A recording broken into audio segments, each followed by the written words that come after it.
Alright guys, here's an example of the FMS done on a particular athlete. And let's go ahead and break it down through each of the movements. So let's go ahead and start with the overhead squat. To begin, this is one of my former clients. He was a former junior hockey player.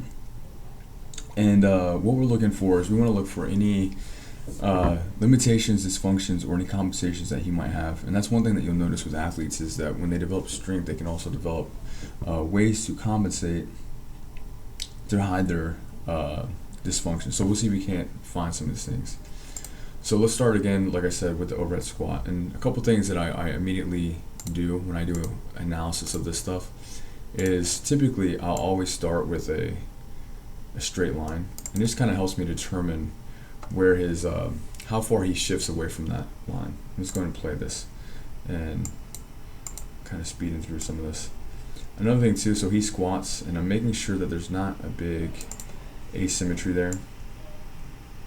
And right off the bat, there's a little bit right there. That's nothing too crazy. But again, I look at the placement of the board, see how far it tilts, and that just gives me some indication of like asymmetries between the shoulders, or maybe even the hips, or even some kind of rotation. Right now, I don't really see anything wrong with this individual, except for one thing, is that he actually lacks depth in his squat. So right away, when somebody lacks depth in their squat, I automatically think that there's something going on with ankle mobility. Now that's not necessarily always the case, but that's something that usually is a big indicator. So let me just speed this through.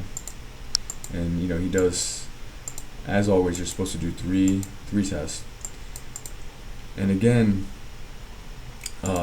we want to look at him from the side, and when we look at him from the side, this gives us a good indication of a couple things too. Let me kind of just replay this. So he descends down, and one thing that you want to notice is his hips right here, and then watch what happens as he starts to descend. As he goes down, before 90 degrees, you start to see that it's starting to tilt under, right about there. So what that tells me is that his hips are posteriorly rotating, right about there. In fact, he's not even too deep, and already he's going to start losing in his low back, and that's about as far depth as he can go. Now, one thing I forgot to mention, he's actually 16 years old, and by the age of 16, you should have full depth in your squat. And right now it doesn't look like his ankle mobility is taking him. So there's something that's going on within his hips. In my opinion, based off this squat, he would not be squatting for depth. He'd be doing half squats if I was his strength coach, which I was. Another thing I look at as well is the placement of this bar in relation to where it is on the ground. Right away, he's going to get a 2. Because ideally, you want that bar to be stacked all into one straight line, and you can see he's kind of further taken out, and that's again because there's some kind of limitation in his hips, right there. But yet again, we don't know exactly what that is. Usually, what I would do here is I would do a quadruped rock back test. Now I don't have that on video, but this kid did in fact have some kind of acetabular impingement there. So that's a clear sign that, hey, back squatting to full depth is going to be contraindicated to this individual. So now let's move on to a different test. Starting with, let's go there. I believe this is the hurdle. No.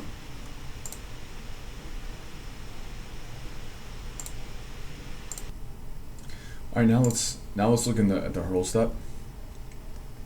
And again, he has all the commands, and right off the bat, what I'm going to do is I'm going to measure, or I'm going to put a line right there on where the dowel rod is, and I'm also going to put one, if I can make that a little better, right there in the midline of his body. And again, I'm looking for any asymmetries, but what he's going to do, he's going to probably, I think I have him start here with the right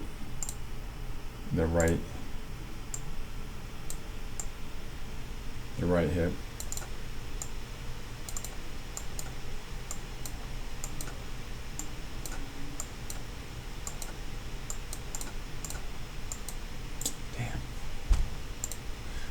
like I was saying, I have him start here with the right hip, and as he ascends, again, something else that I'm looking at in these analysis, I'm also want to see how his hips adjust. And usually what happens is if somebody lacks stability, they'll find a way to compensate. Usually when they compensate, it'll come right from right here. Now that's not necessarily always the case, but sometimes that's one of the major things. And I'll take away some so you can see. And as you can see, he lifts, he adjusts a little bit to kind of get his foot up. Maybe because too he's also raising his foot a lot higher than he needs to.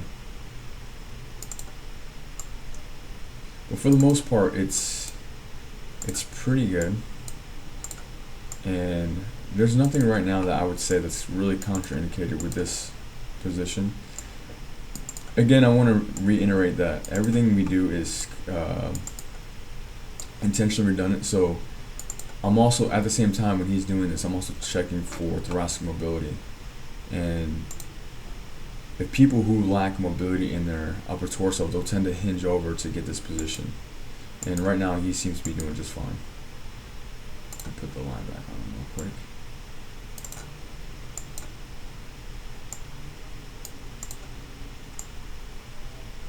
It actually seems to look a little better on the side.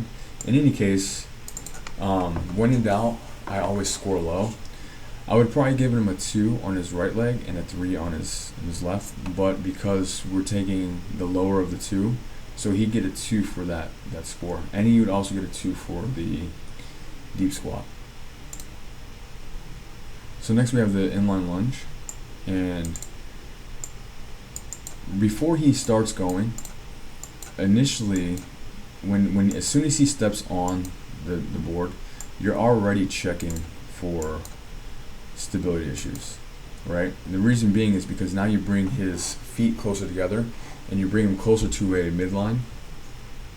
Now he's a young kid, so he's got this down pat pretty easily, but you don't see any stability issues with him there. Again, we're always being intentionally redundant, so I'm checking for thoracic mobility up here. So it seems that he's able to do this just fine. But let's see what it looks like when he actually performs the movement. So now he gives a little bit. Now that could just be from a little error, but ideally he's hinging somewhere. Ideally you want to see it a little bit more upright like that. It doesn't give me any kind of clear indication, but what I do notice is that he might be locked up right here in that hip, being that he can't go straight up and down. Let's see what happens on this next couple. And you can tell he actually loses it here, so it could be some thoracic mobility going on here, or right there in the hip. But yet again, just to reiterate, you never coach the people to do it, you just want to see how they do it naturally. And then, so I would have given him a 2 on that side. And then the same thing over here.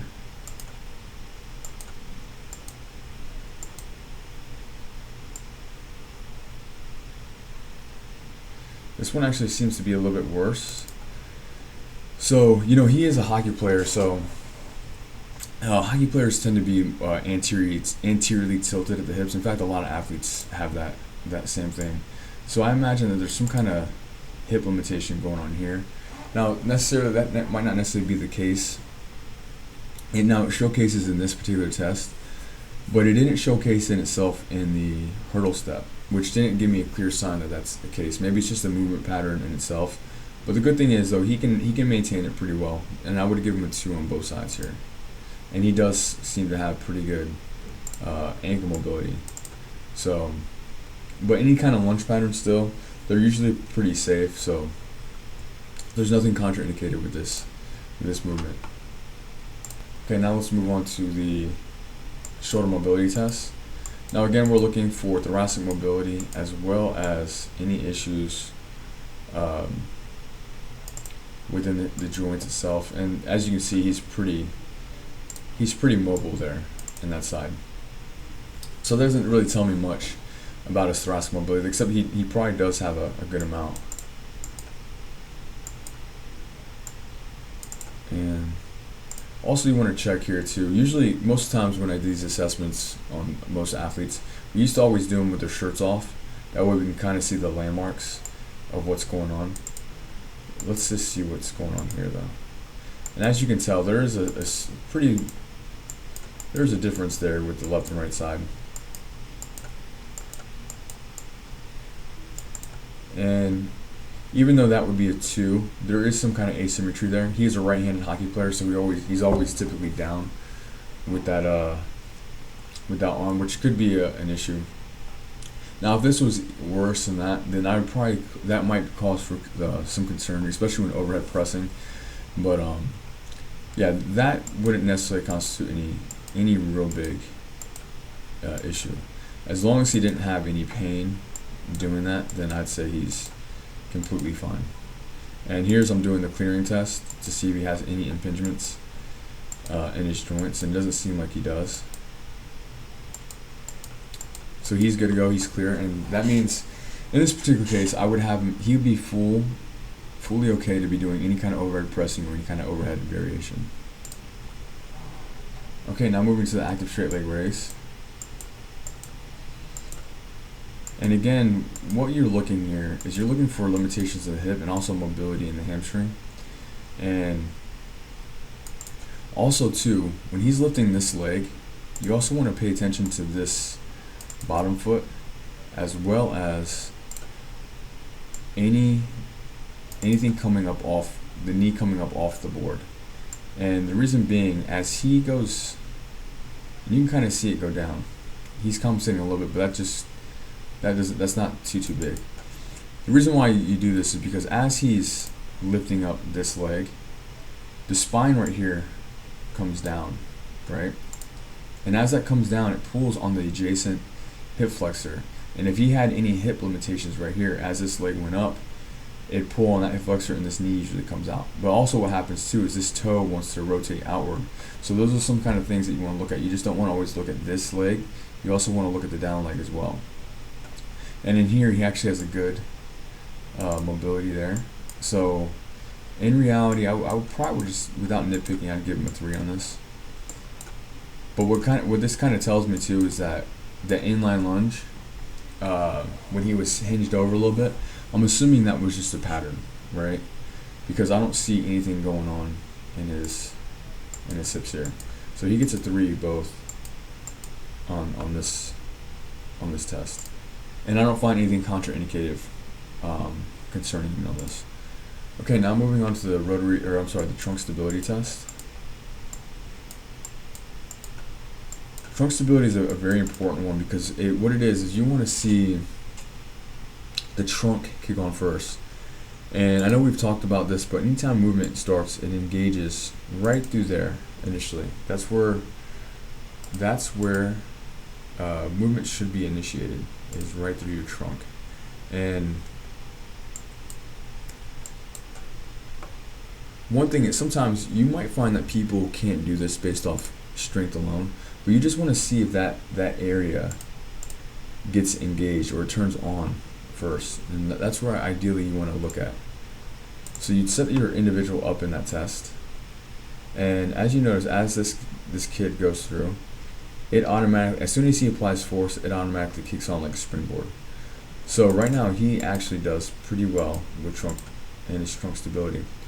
You also want to make note too, when some people do this, you might actually see it kick on, but sometimes you'll see like little divots or rotation in his low back, which could indicate some instability or maybe even pain in his low back.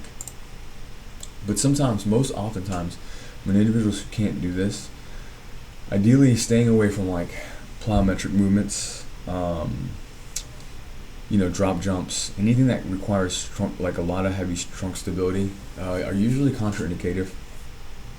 And that goes into advanced stuff as well, as far as Olympic weightlifts. They have to have a prerequisite level of strength within their trunk before they can manage to do some of these exercises. But for him, he's pretty good to go. And that's something you would expect for an athlete of his age and his caliber. And then here we do a clearing test to see if he has any pain in his low back. And actually I didn't catch it on camera. Alright, so I didn't get the rotary stability on that test, but one thing that's always a good thing to do to kind of help clarify some things is, especially if you have individuals with, what do you call it, kind of like what we saw initially with the squat. He couldn't make depth. Remember, you want to have him go into a quadruped rock back test, and what we're looking for with a quadruped rock back test is you want to look for acetabular impingement. So what I'm cueing him is to arch his back to try to keep a neutral spine as much as he can.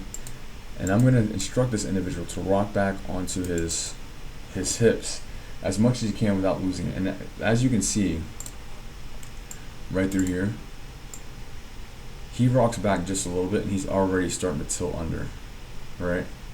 And that's all he has, and his back starts to round out right through there. So again, this just kind of helps confirm from what we saw on the squat that this individual should not be going full depth to squat. Otherwise, he's going to be causing a lot of impingement on either the anterior portion of his vertebral disc there, because he doesn't have the he's got some kind of impingement in his acetabulum. That's actually a really good test to do it whenever in doubt. Another thing too that you want to do is an ankle mobility. And ankle mobility is a great test because sometimes people can't squat just for the fact that their knees cannot track over their toes. And in this case, this individual couldn't get to full depth, but right here you can see that he has the full mobility. In fact, he's probably got about 4 inches to where his knee can track over his toes, and that's a good amount. And again, these tests help to clarify some of the movement issues that might occur with your athletes or even your patients, that kind of help put the puzzle pieces together to kind of give you an understanding as to what exercise you should and shouldn't be doing with your clients and athletes.